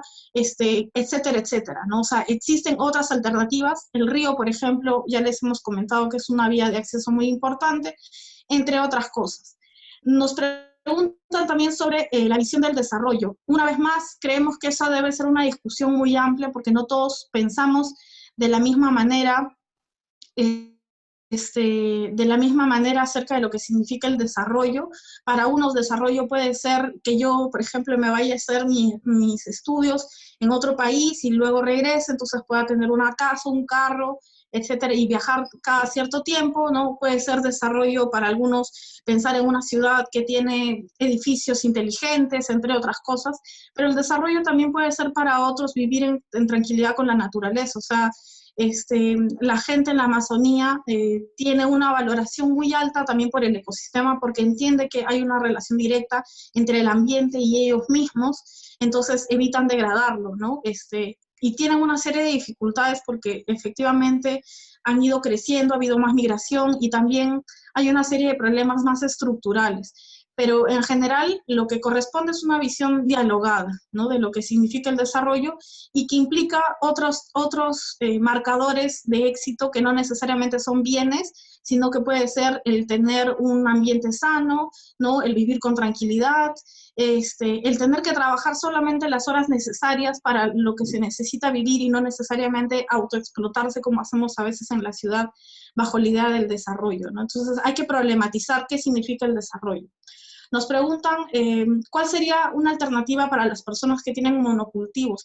Lamentablemente el tema de monocultivos en realidad no es un tema de personas, es de empresas, porque los monocultivos van para el mercado global, ¿no? Lo que es más bien peligroso es que se estén generando el acaparamiento de tierras. El día de hoy la extensión de territorio que se puede poseer como una persona jurídica o natural es muchísimo mayor a las que existía cuando se hizo la reforma agraria. Entonces ustedes se darán cuenta que ha habido un proceso de retroceso de apropiación de la tierra en pocas manos, que es una cosa que hay que denunciar, porque además entonces los intereses de lo que sucede en ese territorio están enmarcados en otros y no necesariamente en el bienestar común, ¿no? Después nos han preguntado, a ver, aquí... creo que nos dicen, la Amazonía y sus comunidades están descuidadas aún más en tiempo de COVID a nivel regional. Preocupa la situación en Brasil con un presidente fascista. Bueno, en realidad la situación de la Amazonía nos preocupa, pero no solamente por lo que está pasando en Brasil, que realmente es aterrador tener un presidente que tiene las características que tiene Bolsonaro y además de la gente que lo rodea, ¿no? Que tiene una visión totalmente antihumana en relación a los pueblos, ¿no? El día de hoy creo que es notorio que no solamente hay un abandono, sino que además hay un intento de que estas poblaciones desaparezcan, de que estos pueblos desaparezcan porque son contrarios a sus intereses. Pero no hay que ir tan lejos, lo que está pasando en nuestro país realmente es devastador. Vean, sigan, acompañen la información que están dando las organizaciones amazónicas, AIDESEP, UNAMIAP, CONAP, que están dando las bases regionales de AIDESEP como Orpio, como Corpi, como Orpián, FENAMAT, entre otros, que esta mañana han denunciado, ustedes pueden ver la conferencia de prensa, esta mañana han denunciado al Estado por etnocidio, porque no solamente el etnocidio implica la desaparición física, pero también la desaparición cultural. Y lo que está pasando en la Amazonía es un tema de no ser atendidos, no ser escuchados. Realmente para poblaciones de 3.000, 4.000 personas llevan 7 pruebas rápidas, no hay atención. Pero también además se está generando todo un contexto en el que los sabios, los dirigentes, las sabias están muriendo y eso implica también parte de la muerte de la cultura de estos pueblos, está en peligro esa situación. Nos preguntan sobre la ley Piazzi, ¿qué tiene que ver con todo esto? Miren, los pueblos amazónicos son pueblos que existen antes de la existencia del Estado peruano, antes de que llegaran los europeos a colonizar el Perú, antes de que llegaran, de que se conformara el Estado peruano, existían estos pueblos en la Amazonía, ¿no? Estos pueblos en muchos casos han ido cada vez más, o sea, han sido forzados a tener relación con otras partes del territorio, ¿no? Y hay pueblos que lo que han ido haciendo es simplemente abstenerse de este tipo de formaciones de las ciudades, ¿no? Y que han preferido seguir viviendo en la Amazonía porque precisamente se han visto perjudicados. Entonces, el día de hoy existen pueblos, no solamente en el Perú, sino en toda la región amazónica a nivel de Latinoamérica, que voluntariamente están decidiendo no no conectarse, digamos, con lo que serían las grandes ciudades o con los territorios, pero que se van desplazando por la Amazonía, que es vasta, ¿no? Entonces, lo que hay que hacer, y los estados lo que deben hacer es procurar, ¿no? Su bienestar, ¿en qué sentido? No interviniendo, o sea, respetar la decisión de los pueblos de mantenerse al margen de lo que se entiende como esta forma de vida o este modelo de desarrollo que es el que nosotros tenemos. Entonces, y tiene que ver con la ley Piazzi porque en este momento hay muchos territorios poblados por pueblos en contacto inicial o aislamiento voluntario que están siendo, queriendo ser concesionados para otro tipo de industrias y que incluso están siendo también lamentablemente alterados por la aparición de fenómenos ilegales como la tala, los sembríos de coca, también el narcotráfico, entre otras cosas, ¿no? Nos dicen si se pueden mencionar algunas alternativas. De las alternativas promisorias, nosotros una de esas rescatamos los gobiernos autónomos porque son apuestas políticas de los pueblos indígenas en relación a su territorio y al gobierno desde su territorio, no solamente a recibir órdenes de otros, sino más bien gobernarse.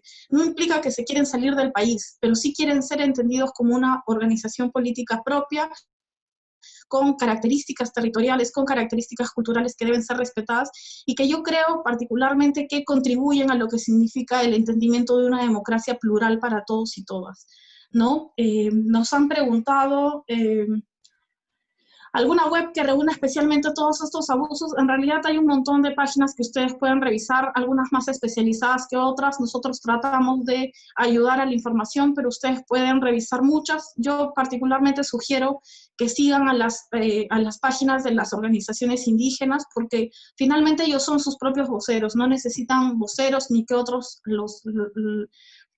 finjamos serlo, ¿no? O sea, que ellos mismos están denunciando, están documentando, están generando información acerca de lo que esto sucede, pero también evidentemente existen páginas especializadas de acuerdo a temáticas, entre otras cosas.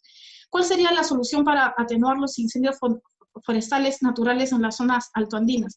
Bueno, una cosa es que hemos dicho que no existen incendios naturales. En realidad, ya muchos de los incendios o sea, que se dan, tienen que ver con la intervención de las personas, porque se quema, porque se prende para hacer agricultura, entre otras cosas, o porque son causados intencionalmente precisamente para generar esa devastación, o sea, esa limpieza, digamos, de alguna mala manera en la Amazonía. Entonces, lo que tiene que hacer es hacer seguimiento científico, porque los científicos están al tanto de esto y están siempre alertando, pero también destinar presupuesto para la vigilancia territorial, ¿no? Empoderar a las poblaciones locales, hacer también procesos de formación acerca de lo que esto significa, ¿no? Para no poner en peligro la Amazonía, entre otras tantas cosas, ¿no? Entonces, creo que no me faltan preguntas, no sé si es así, pero bueno, eso sería todo por mi parte. Y solamente comentarles, volviendo al tema, que este 18 y 19 de julio hay una gran asamblea por la Amazonía, una asamblea mundial por la Amazonía, que está siendo autoconvocada por organizaciones de la Amazonía y que además tiene como representantes convocantes a esto, COICA, que es la coordinadora, ¿no?, de las organizaciones de la cuenca amazónica, representativa de la cuenca amazónica de todos los pueblos indígenas, y está también la red panamazónica de iglesias, que es la REPAM, está también, por ejemplo, el Foro Social Panamazónico, que es un proceso de articulación del que el MOSIC participa hace muchos, muchos años, que está en 9 países, entre otras cosas. Pueden buscar información en nuestra página web o pueden encontrarla seguramente en otros temas, ¿no? Entonces, yo con eso cerraría mi participación y creo que a Alison ya le toca cerrar esta parte, ella el curso del día de hoy. Yo les agradezco mucho por su paciencia y su interés para escucharnos sobre estos temas. Gracias, Romina. Sí, había una última, bueno, nos preguntaban dónde pueden encontrar los informes que hemos mencionado.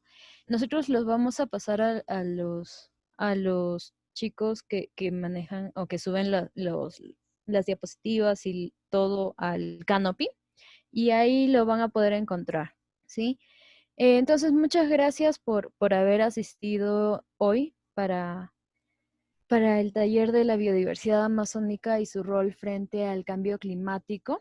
Ese es el taller número 8 de la Escuela Virtual para Activistas Climáticos del MOSIC. Los invitamos al próximo taller que va a seguir también con la línea sobre la resistencia y el extractivismo y su impacto en el cambio climático. Entonces, con esto los dejo y los invito también a seguir, como bien mencionaba Romy, a las páginas de las organizaciones que ahorita tienen muchas demandas y necesitan bastante el apoyo también para poder ser escuchados en específico en esta etapa de pandemia por el virus y también por las actividades que están por comenzar o recomenzar con fuerza, motivados por el Estado peruano en su territorio. Sin más, me despido y que tengan buena noche.